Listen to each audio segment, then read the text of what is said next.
Welcome to Molly's Playground, a pole dancer's perspective on mindset, identity, and taking up space. This is a podcast for the people who are done shrinking themselves. Here we break free from expectations, perfectionism, fear, and all of the things that keeps us small. True movement, honest conversations, rebellious reflections, and the world of pole dance.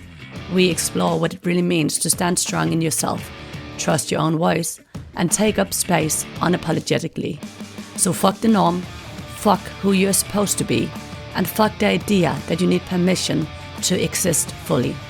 I'm your host, certified life coach, international pole dance educator, and professional oversharer, Molly Pretzel.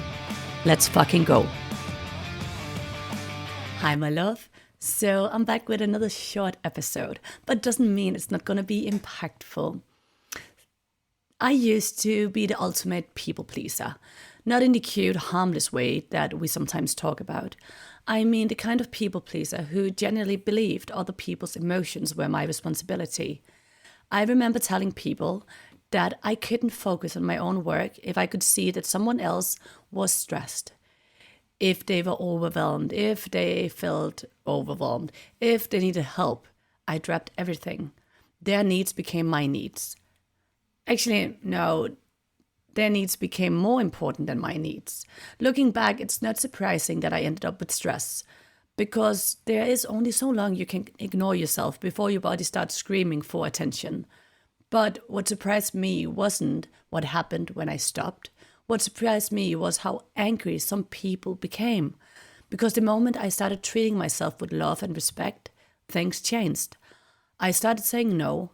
I stopped solving problems that weren't mine to solve. I stopped making myself endlessly available. I stopped abandoning myself every time somebody else wanted something. And some people hated it. Not because I became cruel, not because I stopped caring, but because they no longer got the version of me they had become so used to and so comfortable with. The version who always said yes, the version who always sacrificed herself, the version who never took up space. And here's the uncomfy truth. Sometimes people get upset when you start loving yourself, because your self-love exposes the place where they don't love themselves yet. When you have spent your whole life shrinking yourself, your boundaries can feel offensive to people who benefit from your lack of them. Today's topic is self-love.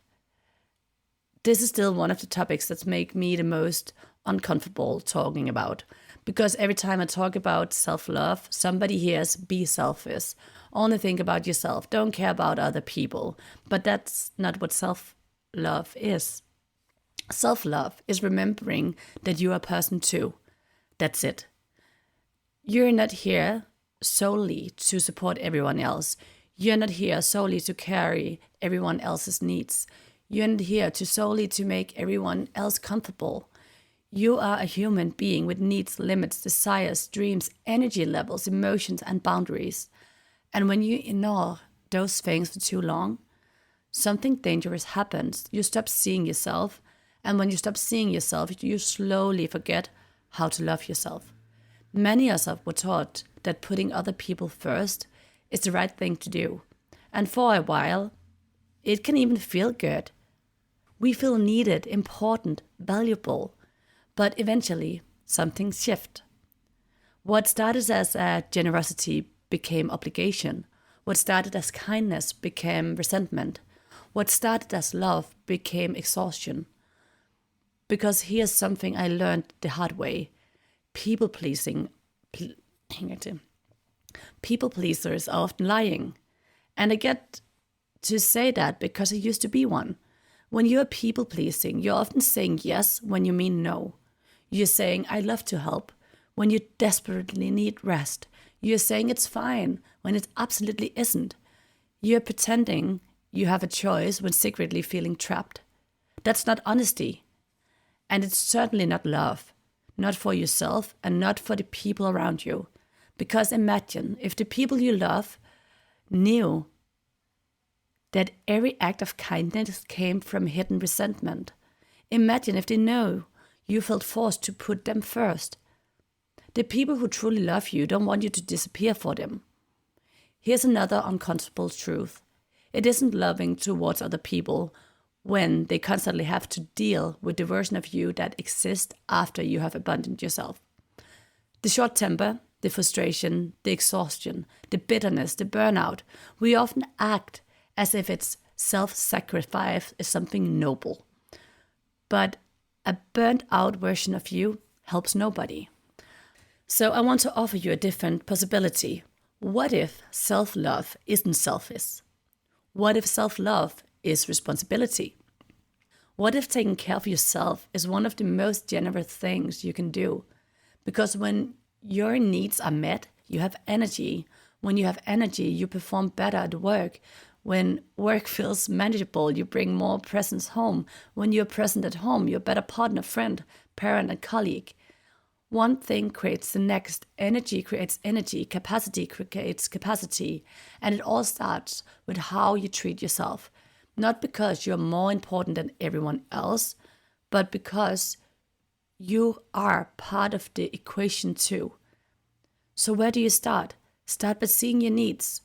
Not judge them. Not minimize them. Not compare them to everyone else. Just see them. What do you need? More sleep, more movement, better nutrition, more rest, more play, more connection, more alone time, more honesty. See your needs, love. Understand them, respect them, and then trust yourself enough to prioritize them, even when someone else doesn't understand them, even when someone else doesn't approve, even when it feels uncomfortable, especially then, because self-love is rarely uncomfortable for the person receiving it. It's uncomfortable for the person learning it. So if you have spent years putting everyone else first, you will probably have to learn a few new things. It's okay to say no. Not everyone will like your boundaries. A selfless action and a self-loving action are not always the same thing. You don't need to apologize for taking care of yourself. You don't need permission to prioritize your well-being. And perhaps most importantly, you are allowed to put yourself in your own calendar. Not after everyone else, not if there's time left, not when you have earned it. Now, today, this week, because if you don't intentionally create space for yourself, life will happily fill every available gap with someone else's priorities. We can become so busy being there for everyone else that we forget ourselves. We forget our needs, we forget our limits, we forget our worth, and eventually we forget how to love ourselves.